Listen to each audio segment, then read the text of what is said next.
Well, hi YouTubers, hi, I'm back with 6 More 60 Books, and it's an advanced read. Yeah. A lovely lady by the name of Louise Swanell sent me this back in December of last year, and I only finished it quite recently, and it's due out on actually, it says 16th of May 2019, according to Waterstones, 7th of May 2019. Okay, sorry, to just put my laptop there. So I'm going to put a link to this. It's going to be $14.99 when it comes out from Waterstones. And 7 or 8 Deaths of Stella Fortuna by Juliet Grames. This is also a debut novel, which is always very interesting to read. And let me just read the blurb on the back. Here we go. The eggplant, the pigs, the schoolhouse, the boat, the rapist, the stupid doctor, the choking, the accident. Stella Fortuna has survived 7 or 8 near-death experiences, but only just. What is trying to kill her? And why, after a lifetime of being inseparable through immigration, war, love and disaster, does her 8th near-death experience make her suddenly break off all contact with her sister Tina? An immigrant saga, a ghost story, and a novel about coming of cranky old age. The 7 or 8 Deaths of Stella Fortuna spans the Atlantic Ocean and the 20th century, love and family, and the mystery of memory. Okay? And this is a very, very good book. This is a very, very good book. Juliet Grames, who, when this has to be based on someone, maybe her or someone else's familiar experience. The detail and the depth she gives these characters, the world in which they were from a small village in Italy, it is just extraordinary. Okay, I do a little bit about Juliet Grames. Okay. Juliet Grames was born outside of Hartford, Connecticut, in a tight-knit Italian-American family. She attended Corpus Christi College at the University of Oxford and graduated magna cum laude with a degree in history from Columbia College. In the last 15 years, she has worked in book publishing and is currently associate publisher at Soho Press, where she edits literary fiction, crime fiction, and literature in translation. She lives in Brooklyn. Okay. So she knows her stuff about the immigrant experience, because obviously it's her own experience. Now, I read this from a place of not really understanding, because as I mentioned before in my other videos, I have a limited understanding of my own Brazilian immigrant family. I don't have an historical memory, if you will. A bit like a blank slate, really.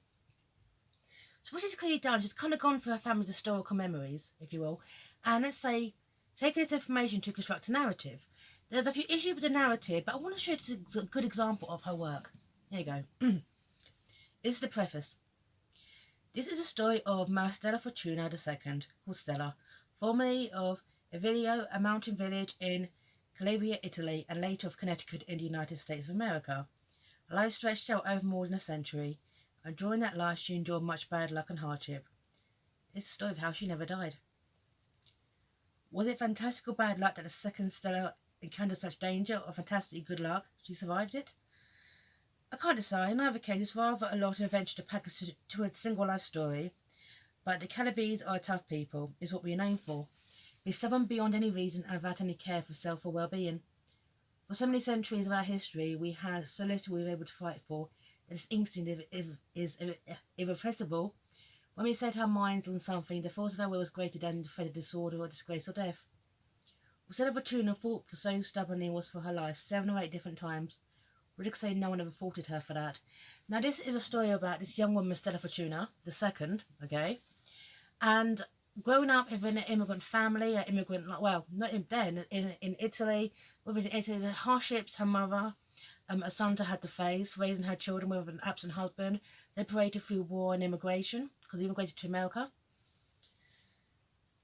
This is a story about how strong women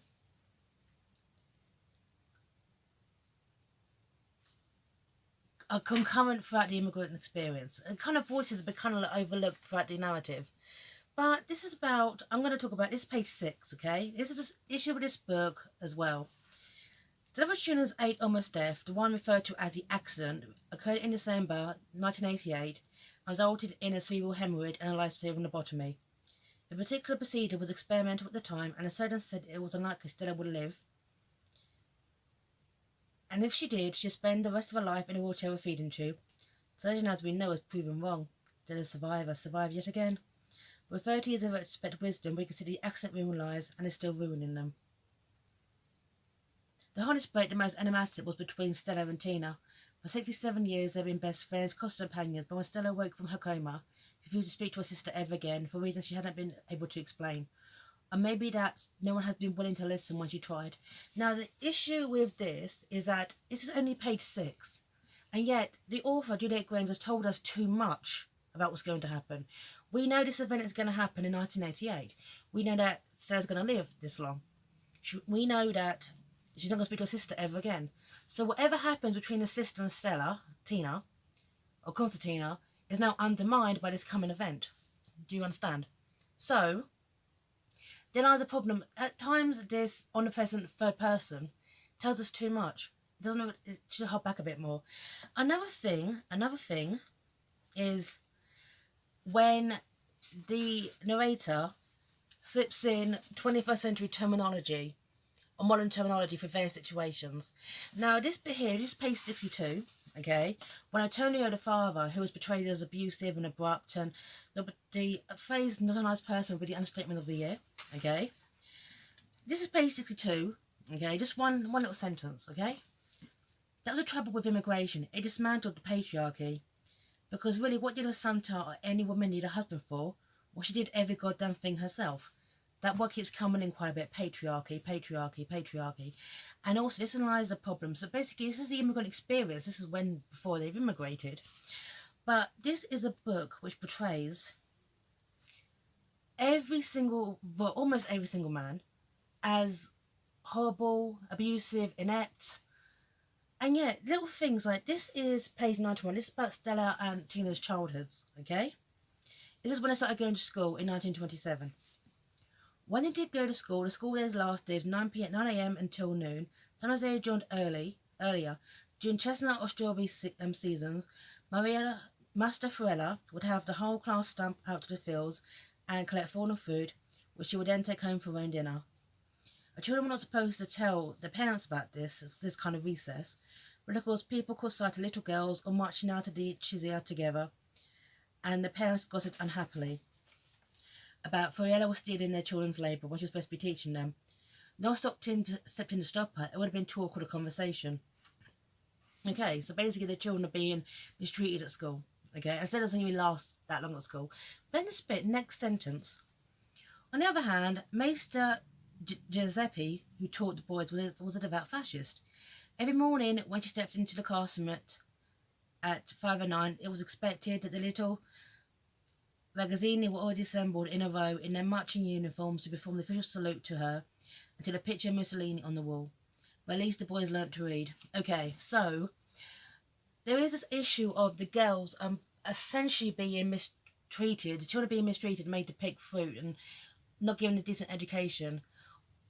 But one single sentence about how the boys are indoctrinated doesn't really get them much attention. It's kind of like, well, the boys are being indoctrinated in fascism, but they're being taught to read, so who really cares about what these boys obviously within the next 10 years, okay, are going to endure? Because obviously there's a war forthcoming which obviously no one knows about. Exactly.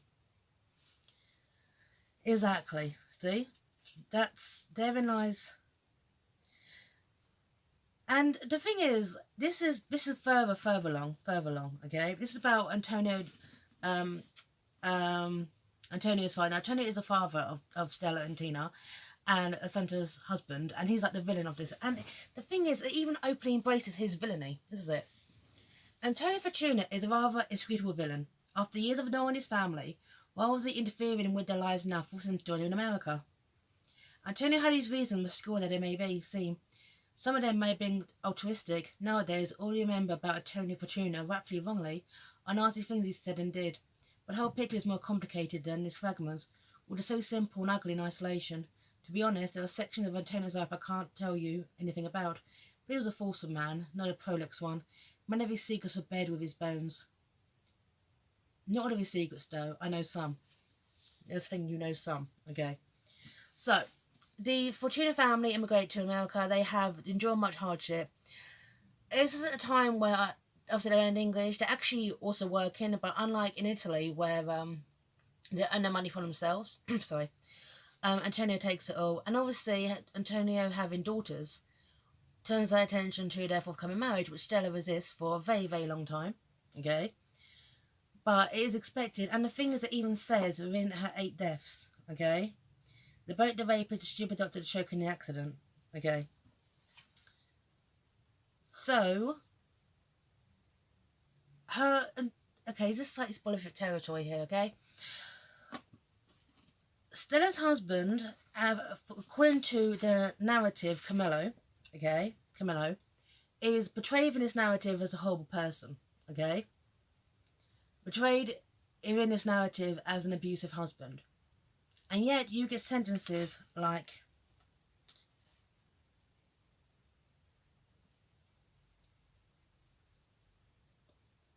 this about Stella, because Stella resists the inevitability of what she probably will have to do, okay, as an Italian American immigrant, okay. But this bit here, Stella never really had a life goal before, a specific precious thing. She badly wanted her father, like her father wanted to be American, or her mother had wanted a house, or Tina wanted a baby. But Stella had something else, the pure, irrefutable knowledge that there was nothing she wanted at all. Not only did she have nothing left to lose, she had nothing left to win either. Yeah. Nothing to lose and nothing to win. Stella is that kind of character. Stella is that kind of character. That you never really get to really try to know her experiences, because every single aspect of her life is kind of drenched in misery. Okay. Now this bit here, this is talking about the narrator's omnipresent third-person narrative of Stella Fortuna's life, okay, and how she depicts men. Here we go. Later, Stella and Camillo's children will tell a story of what happened that night. A doctor left the surgery room to ask Camillo whose life he wanted to save, his wife or his son's. There is no choice, Camillo answered. I want them both. I remember hearing the story when I was a kid about how Grandpa had to pick between Grandma and the baby, and he told the doctor, no way, give me both. I remember thinking, wow, Grandpa, he's so tough and loyal, such a family man, a hero, no compromises. Now I think about the story, I feel furious. He risked my grandmother's life with his stubbornness and pride. He raised a baby he knew nothing about over the woman he supposed he loves, and my heart breaks for Stella, who had to live in that marriage. How lucky I am that I can't imagine being married to a man who wouldn't immediately pick me. Do you see the issue here with this author's narrative? And a reasonable request about Camillo, who is depicted in his narrative as quite a horrible husband, making a sacrifice, yet the author's twisted this, as he seems to twist everything, into something negative. Okay? And this bit here, this is once again Camillo, Stella's husband. Most must still eyes open. There was a sun turned Tina no matter what. But this time it was dark. The only light came in from the hospital wing outside. It was a man sitting in next to her in the chair with the wooden arms. Camillo, she asked in the darkness, but for a moment she wasn't sure. Stella, he was crying, she heard it in his voice, typical. Camillo, he made no effort to hide it from her. My Stella, my star, my precious Stella, I'm sorry, I'm so sorry. She realised he had been holding her hand when his grip tightened. Please come back to me, please don't leave me, let me take care of you, let me make it better. Does that sound like the comments of this abusive husband who we learnt, okay, met early on in the book, the one who makes her life so unhappy, Stella's life so unhappy? But the thing is, Stella never has a goal for herself, and the thing is, this book attempts to kind of paint Stella Fortuna, as this fundamentally also good person, a good mother. We never see any evidence of this. We never really see really evidence of her dreams and her goals. It has this narrative of life squashed down Stella Fortuna, and there was never happiness, and it was all misery. Now, from a storytelling point of view, Juliet Grames as a debut novel did a fantastic job. However, the depiction of men in this story, little kind of modern terminology popping into it as the narrator describing it, was really, really jarring. It is as if that the narrator took the family story, okay, which our histories of our own families is an old story, and constructed this narrative. And yet, what is the truth?